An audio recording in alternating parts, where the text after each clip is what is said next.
I'm not really sure where to start with this story, but I'm kind of scared to talk about it. It's just creepy.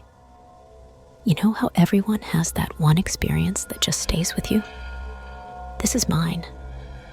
It was the end of the school year, and me and my friends, Mark, Jamie, and Sarah, decided to hang out at school one last time before summer break. We didn't have any plans, just wandering the halls, checking out the classrooms, and talking about the usual high school stuff. You know, who's dating, what movies are coming out, that kind of thing. Our school was old, like really old. It had that weird smell that old buildings have, like a mix of chalk and mildew. And the lockers were rusted in places, and some of the classroom doors wouldn't open without a good shove. But it was home, you know. So, we're wandering around, and we end up in the gymnasium. It's this big space with those old bleachers that squeak when you walk on them. The lights were mostly off, except for the emergency lights.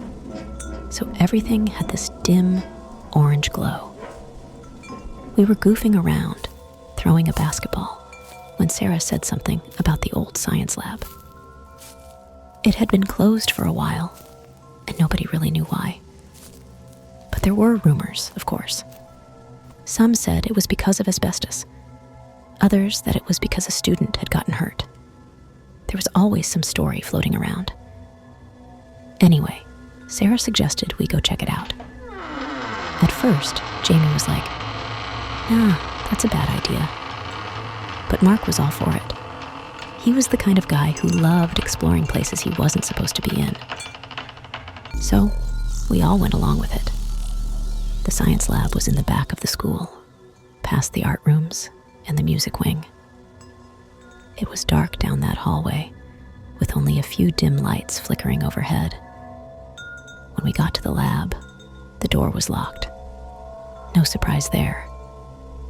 But Mark, being Mark, had brought a pocket knife and managed to pop the lock.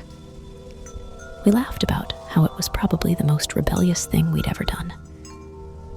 Inside, the lab was a mess. Broken glass on the floor, chairs overturned, and these weird stains on the walls.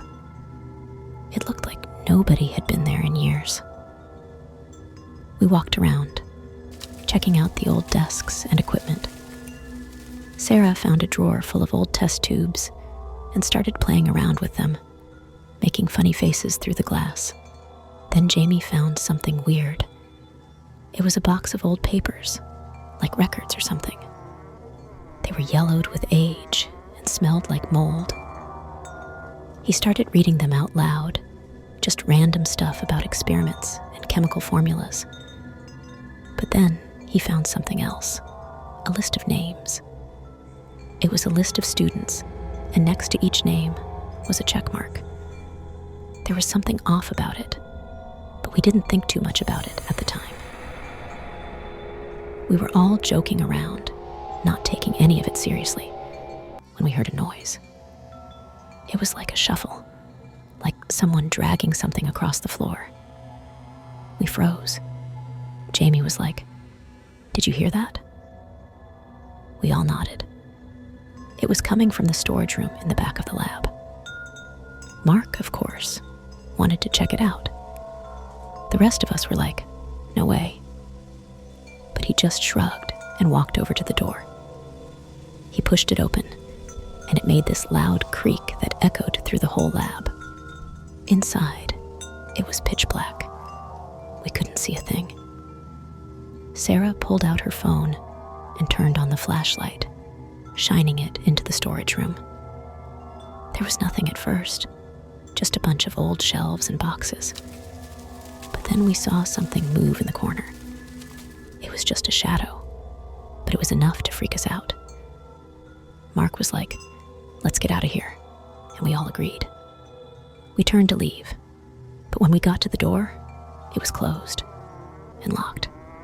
We hadn't locked it, I was sure of that. But it was locked now, and we were stuck in the lab. That's when the whispers started.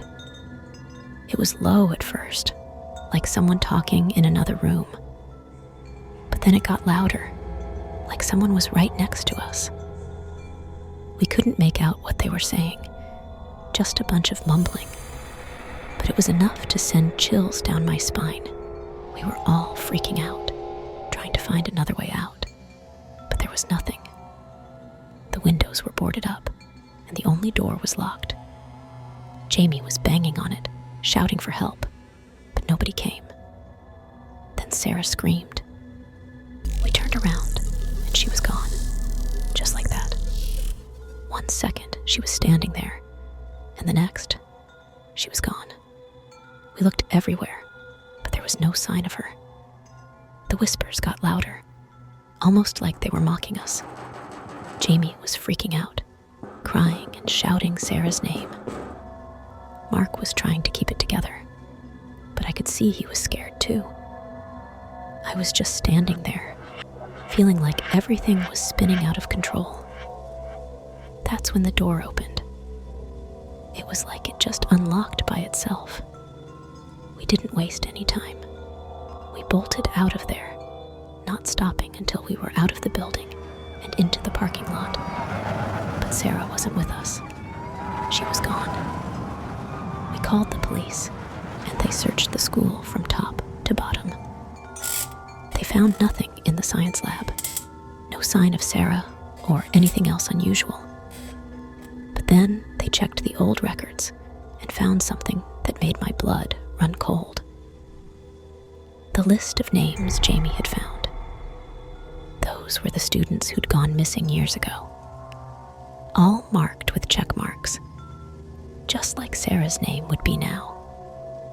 It turned out that the old science teacher who used to work there had a history of violence. He'd been fired years ago for some incident, but nobody knew the details. The police think he was behind the disappearances, including Sarah's. They found his old office in the back of the lab, filled with creepy notes and old photos. But they never found him. It was like he vanished into thin air. It's been years since that happened, but I can't shake the feeling that he's still out there, waiting for his next victim. I don't go back to that school anymore. I can't. Every time I think about it, I hear those whispers, mocking me, reminding me that some things are best left alone.